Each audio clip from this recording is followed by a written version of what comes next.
All right, cool. So, hey everybody. So I'm here with Adam, and Adam went through the My Created Life course, and we already chatted a bunch just now. But anyways, we'll today I guess we'll just talk. And Adam, have you gone through Painting Business Pro too, or you have Painting Business Pro? I do have it, yes. Okay, so you have that course, and then went through my Created Life course. How, just so people know, I don't know if a lot of people know about that. How what would you say that course is about or was about? Oh, it's huge. I got the Painting Business Pro, and I also got Painting Business Pro with the growth. Um, Got it. um, and for me, you can skip around on YouTube and everywhere else and try and glean information. But number one, it doesn't contain everything sequentially. Um, Number two, you've then in your own brain got all of these holes of missing information. So it was a big jump for me to plonk the money down. But once I did, then it all started to make sense. It could all kind of align. And I just think that we're really lucky to be at this day and age where we can access it online and in a nonlinear fashion. I think that when you first put it out, I read somewhere that it was on a DVD or CDs or something. So we're lucky we can just log in online and watch and jump backwards and forwards and stuff. Yeah, man, it was this hideous. I bet I've got one somewhere, but it was this hideous little packaging with 8 CDs, and I shipped them. And it was like maybe a year after that Dropbox came out. And so then it was a link I'd send out to a Dropbox with all the videos in the Dropbox. And then about 2 years after that, you could start hosting it. And now obviously you get the course and you buy it and you log in and it's there and so what's been I don't even know a lot of the background for you with your business, because when we interacted so much, it was in the My Created Life course. So yeah, what's been your background in painting and with your business and how that's going? Yeah, well, just one other thing, by the way, with the Painting Business Pro that I really liked is that it's not something that you're doing in isolation. I think the community, you can just jump on to the Facebook page. It being a closed community, you're not getting a lot of rubbish going on there. You're getting people who are asking serious questions that you can identify with. And then secondly, you're getting people jumping on and they're all high-fiving each other because somebody reached a new goal level. And so number one, you're really celebrating for that person. And on the other hand, you're in your head, you're going, shit, I wish that was me. And so it kind of spurs you on, which was great. So that's the course. In terms of myself, I just, my mom's a decorator and she's done a lot of painting over the years of her own houses. She'd buy a house and then she'd love living in it, but redo the whole thing, paint everything herself. So it's kind of been in my blood for a long time. And then I think about a year or two ago, I started painting. I was doing my place, and then neighbors would say, oh, jokingly, do my place. So I started doing their place as well. So, painting, the beautiful thing is that you take something that looks bad, and at the end, like a craftsman, right, without necessarily having years and years learning the trade, like, say, a carpenter or electrician or somebody might, you can very quickly get the sense of satisfaction when you step back and you look at it and you go, wow, that's beautiful, Yeah. So, and then the other aspect of it is that I really love is the fact that this isn't just learning about the skills, but more particularly it's learning about the business. And I couldn't find anywhere when I started looking around that was dedicated to learning the business. Yeah. And for me, because my background isn't from generations of being a painter, I like the idea of working with subs because subs are the skilled technicians in the area of painting. So you can learn a lot about painting from them when you bring them on board. Yeah. So for me, it's been mostly theoretical. I've got a lot of changes going on the family side at the moment, so I can't, hit the ground running with my painting. But I think in about a month and a half, I should be able to. It's a little bit late in the season, but I'm still going to go for it. Oh, and by the way, I would let that go. That story that's late in the season. It's not late in the season. It's early in the season. It's the perfect time in the season Okay, to make it rain. Let's see. There's a couple things that you said that I wanted to hit on. Do you have any ideas about how because the Facebook group has definitely been a lot more active lately. Okay. I've noticed. I don't know if you've noticed that, but it's been popping off a little bit. Do you have any ideas or suggestions for how to bring that, make that even more powerful of a community? Wow, that's a great question. I'm only bringing it up with you because you've mentioned community a few times since we got on before we even started recording. Yeah, I think that's really big because I think, starting your own business is very lonely. And yet we're at a fantastic time in history when we do have technology to be able to get questions answered quickly.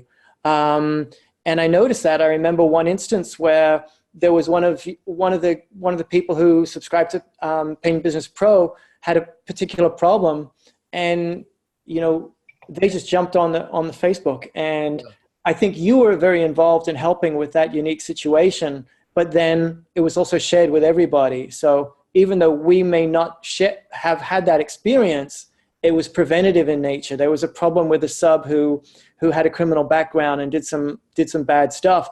So for all of us, it's like, okay, well, this is good because what procedures can I put in place to make sure that my business is safeguarded against something like that? Yeah. So I really think that your continued involvement is really great because otherwise it's the blind leading the blind with some of the questions that come on board. I think that maybe if there's somebody who can be like your right-hand man or somebody who jumps in as well, I think that would get a lot of involvement, take a little bit of a load off you. I think that there's some specific areas that seem to be cropping up a lot in the questions. For example, using subs or doing estimates. Yeah. And I don't know if that can be like a different area. Well, for that one, I'm going to make, right now, all there is you can buy Painting Business Pro or Painting Business Pro Growth, and that's it. And it's $700 or it's $1,000. That's a lot for some people. And at the same time, I think it's undervaluing all the stuff that's in that program, but I don't want to charge more money because some people can't afford it, what it should be priced at. Mm-hmm. So I'm going to make some lower end, like basic programs that can kind of get people going. So like something that's just estimating, just standalone estimating, one that's standalone subcontractors, but those are going to go into even more depth and detail than what's currently in the whole Painting Business Pro package. So we're going to make just kind of a bigger assortment of different courses and trainings over the next year or so that people can kind of pick and choose a little bit more. And then if you want all of it, you can still get that, but it'll probably eventually what's available right now will probably eventually go away, at least at the current price point, and get upgraded at kind of a different price point. I really think that's great. You're tweaking it because, I mean, it's an evolution. I can clearly see it's an evolution.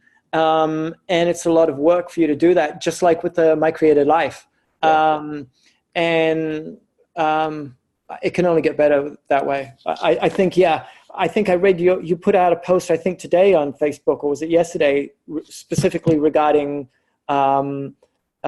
estimating, I think it was, and doing something more specific. And I read that and I'm like, wow, that's awesome. Yeah. That's awesome. Yeah. So the other thing you mentioned that I just wanted to hit on too is you said like you really love this idea of subs, and what popped into my mind is how there's kind of a bad or negative connotation in this industry about subcontractors. Yes. And I just wanted to take a chance as that popped into my head just to like address that, because I like that you said, these are the craftsmen, these are the technicians who have mastered their trade. And well, look, there are definitely bad subcontractors out there. And there are also bad painters, and there are also bad business owners, and there are also bad employees, and there's not an industry, and there's also bad software developers and bad coders, and there's bad venture capitalists, and there's bad CEOs and executives. There's bad people everywhere you go, but there's also some extraordinary ones, and I just, man, I have a deep appreciation and like love for our subcontractors because they're people and they're amazing people and they do an amazing job. And it really inspires me to like want to do a better job for them, because those are the kind of subcontractors you want to be working with, are the ones that are amazing. And how you work with the ones that are amazing is by being amazing yourself and providing a great opportunity and treating people with respect and professionalism and good pay and on-time pay. And, you know, we had, just a quick example is we had one of our subcontractors, you know, he typically, if they screw something up bad and we have to take money off the job, that comes out of their pay, you know, which is very typical. You know, we did a commercial job for a GC and we just got stiffed for the last $6,000 because they said we broke a light. And we know we didn't, but we just hounded them and they just ignored us and just never paid us $6,000. And that's okay. We still made good money on that job. But that's very common in this business with subcontracting and GCs and everything. So we have the sub, you know, busted a garage door. You know, one of the panels got dented really bad. And so we just replace the panel, a couple $100 and no big deal. And he would normally pay for that. Turns out this panel isn't made anymore. And so the only option is to replace the whole garage door. So we sent a garage door company out there to fix it. Turns out the homeowner made some homemade changes to his garage door, which is actually what caused the dent. But it was partly on the homeowner, partly on the subcontractor. It ended up being $1,200 to replace this garage door. And we just covered that for our subcontractor.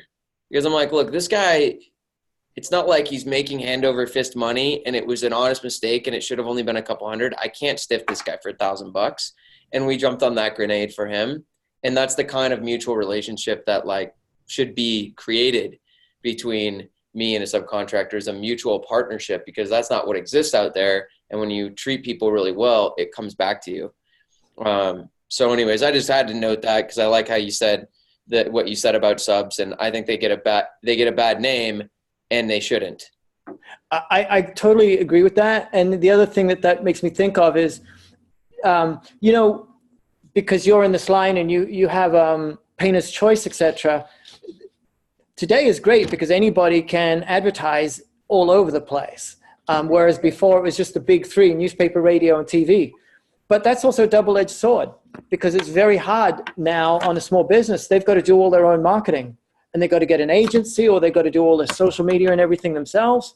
How do they do that when they're on the job all day? It's very hard for them. That's what we're providing with Painting Business Pro. Essentially, we're providing that service to them. So it takes a whole load off them. And then in terms of them being paid well, it's not just them being paid well per job. They don't really care about that so much. It's the whole painting season. Can that be filled up with work so that their annual return with the IRS at the end of the year shows a marked increase in income than them scratching together job after job by themselves. Yeah. So it's a mutual respect for becoming experts in our own field. Yeah. Them being the technicians and us being the marketing and salespeople. Yeah, totally, man. I totally agree. Cool. So you've got your business because you're dealing with some of your personal stuff right now, and you kind of let me understand this right. You kind of a year ago just kind of fell into it a little bit, painting your place, painting your neighbor's place, and then you looked into like, hey, starting this as a real business, and then got that started. And where's it gone since then? Have you really started to kick it off and launch it yet? Or is that what you're looking to do in the next month or so? Yeah. So basically when the painting season died, right, as winter came on, didn't die, but you know what I mean. When it gets slow, yeah. Right. At that point, around then is when I started to get real interested in finding out, can I do this as a business? Got it. And I stumbled upon your program. And then I started just like drinking that down through the winter. And then I'm like, okay, January, I'm really going to start to get this going. Yeah. And that's when I ran into something else, that it's not just technical knowledge that is sufficient, for me at least. Yeah. That, you know, getting it from Painting Business Pro, I bumped into my own limitations in terms of time management, goals, actions, and all of those things that were being talked about as you were, I think towards the end of last year as well, starting to promote My Created Life. Yeah. Then I'm like, man, I think that's what I need. No, I can get books and I can find the information online and stuff. That's what I'll do. Made my New Year's resolutions about I'm going to make my painting thing happen. Gets to the end of January and it's not, this thing's still dead. All the spark plugs are not sparking. Yeah. And so end of January, I think that's when I made the commitment then and signing on for My Created Life. And around there is when a whole lot of personal stuff started happening, which, as I said, hopefully a month and a half from now, it should be cleared. Nice. And I'll have more ducks in a row to be able to take off. Cool. At that point, I want to sign up, by the way, before the 10th, because I want to sign up for Painter's Choice, because at that point, you know, I'm right here in New Jersey, right by the Lincoln Tunnel into New York. So we've got a lot of population, and hopefully I'll be a lot stronger with my understanding of estimating and stuff. So be able to get leads and go out and sell. Awesome, man. And my little tip of advice would be, don't overthink it. Don't try to get it perfect before starting. Okay. The fear of estimating something wrong, the fear of something not going right, this not being ready thing, all of that is something to be worried about. You know, you really got to screw up estimating to actually put yourself in a tough spot. You've always got the Painting Business Pro group to help you out. And the chances of it going bad are unlikely if you're as prepared as you are. It's funny because one of these things that happens, like, for people, is the people who are most concerned about being prepared, the fact that they're so concerned about being prepared makes them more prepared than anybody else. Yet they continue to be the ones concerned that they're not prepared enough. Yeah. You know, and it's so funny because it's like the things, you know, if I'm somebody and I'm really worried about, like, I don't want to upset people, I'm probably the person who needs to be least worried about that because I'm worried about it. Yeah. You know, so you just want to notice that for yourself and for other people, because it's like, hey, I really, you're a smart dude. Like, you really pick this stuff up. You have an understanding about all this more than a lot of people do, and you've got it pretty figured out. So I think you're ready to make it happen. I appreciate that. Yeah. So I'm not sure if I've got any material here that's helpful for you for this My Created Life. Hey, no, you're good, man. It's all good. I appreciate the conversation. Is there anything that you said you and Zeke are going back through the course right now? How's that going? It's going great. We kept the same day, the same time. And it's kind of mind blowing, really. Just the material. So, I think a lot of the questions and stuff that I had came up during the course, and you clarified, and I did get kind of a bit anal retentive, like I think most people were when we came to goals.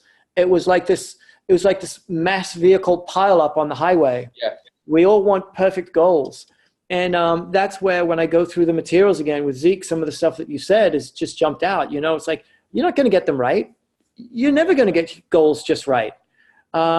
Just make them up. So there was a lot of times, recognize that you're a human. And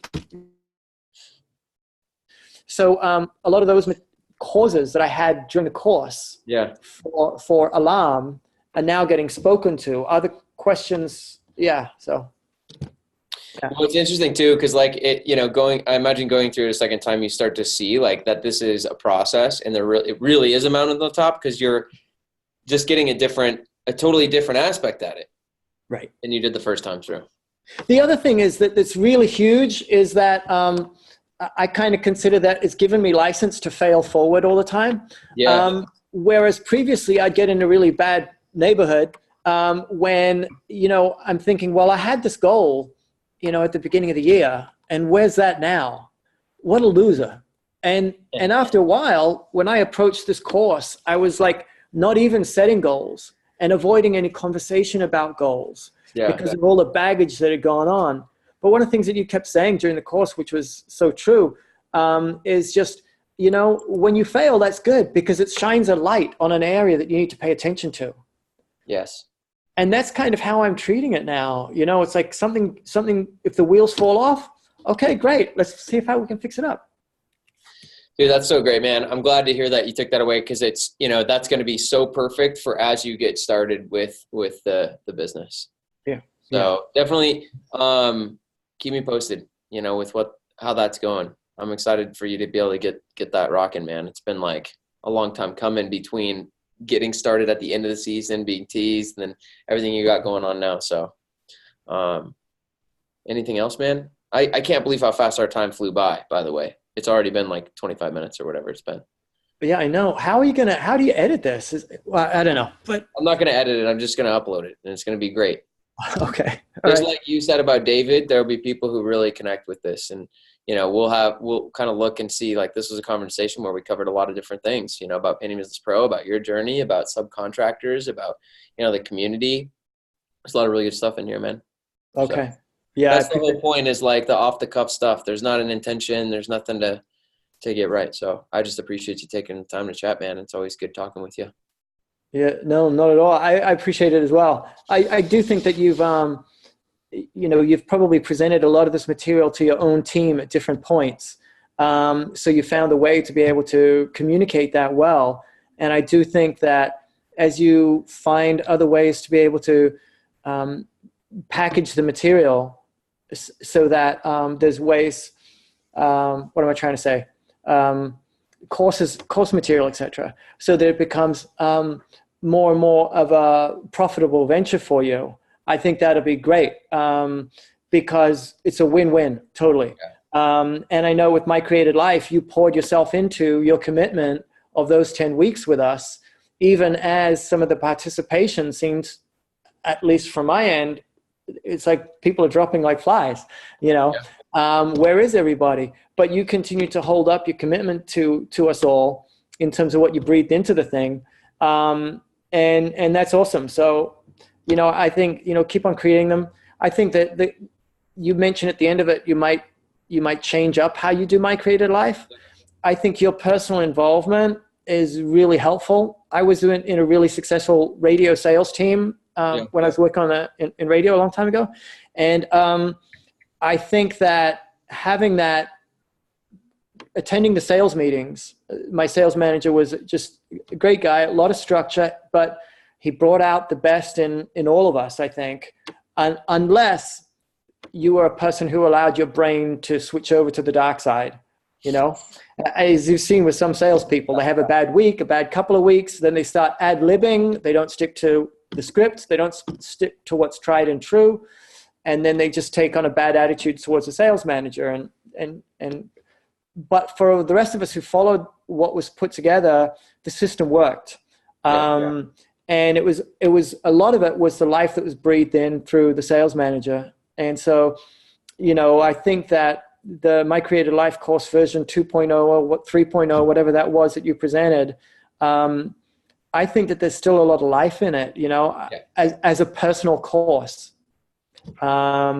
It doesn't have to be packaged and spun off entirely, and you leave that because you've put a lot into it. And I think I would certainly sign up to do it again. Yeah. Well, and I will, I got to pop off after this, but yeah, I already just working with my team heavily on that stuff. Like there could be a whole other level to it now. And every time that was version 4, version 5 would be very different, but a lot more powerful, a lot more direct. So I will bring that back because I think it's honestly, that course and the principles in that is what's getting my team like exponential results right now. It's been freaking phenomenal, but it's hard to sell. It's hard to sell that to people because you can't describe it. So, did you see in DYB course recently, in DYB Facebook page, they did a survey to see what kind of course are people interested in. And it's like, head and shoulders above everything was people wanted time management. Interesting. I didn't see that. I'll have to talk to Steve about that. Yeah. Cool. All right, man. I got to run. Great talking with you. Stay in touch, okay? Yeah. Thank you. All right. Thanks, Adam. See you, man. Bye.